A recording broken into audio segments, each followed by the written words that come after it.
Hey there and welcome. Today, we're going to unlock a smarter way to organize your data in Nelson by diving into two seriously powerful tools, tables and dictionaries. If you've ever wanted to handle complex data with way more ease and efficiency, well, you've come to the right place.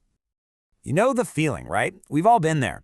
You've got columns of numbers, some text, maybe some true-false values all jumbled together.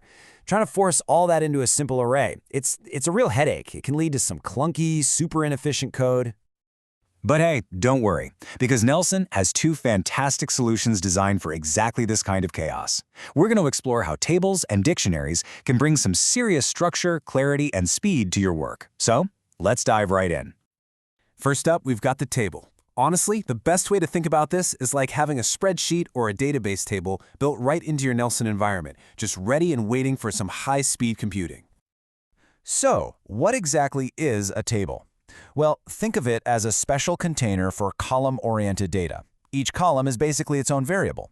This is what lets you put a column of numbers right next to a column of text, all inside one neat, organized object. And that columnar structure? It's also super efficient for doing calculations on an entire column at once. And getting started is really straightforward. You've basically got three main ways to do it.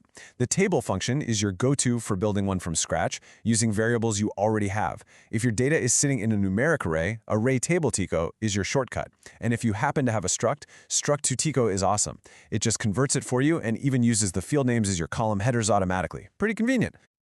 Okay, so we know how to create a table, but how do we actually work with the data that's inside it? This is where Nelson's syntax really starts to feel intuitive. So, let's imagine you have three variables lying around. Age, which has numbers, smoker, which has true-false values, and last name, which is just text. With one simple command, t equals table, age, smoker, last name, you combine all of them into a single, organized table. Just like that, each variable becomes a column in T. Now, getting data out is incredibly easy.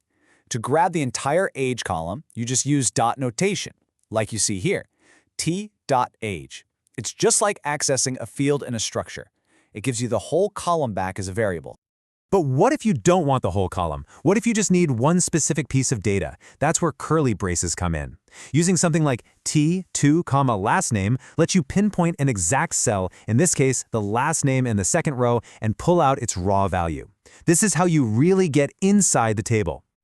And of course, you'll often need to quickly check the size of your table. For that, you've got two essential functions: height to get the number of rows, and width to get the number of columns. Super fundamental for keeping track of your data's dimensions. All right, let's switch gears. If the table is our supercharged spreadsheet, then our second data structure, the dictionary, is like a high-speed phone book. It's built for one thing above all else: incredibly fast lookups.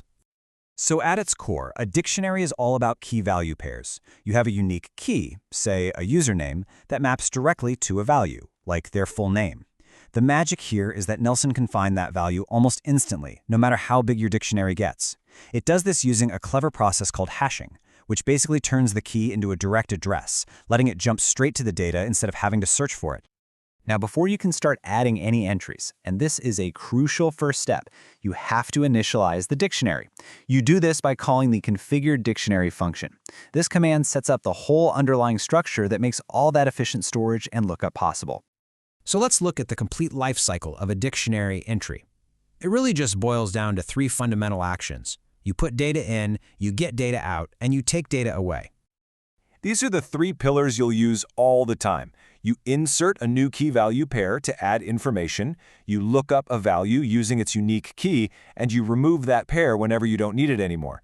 Simple, powerful, and blazing fast. Let's see it in action. Right here, we're using the insert function.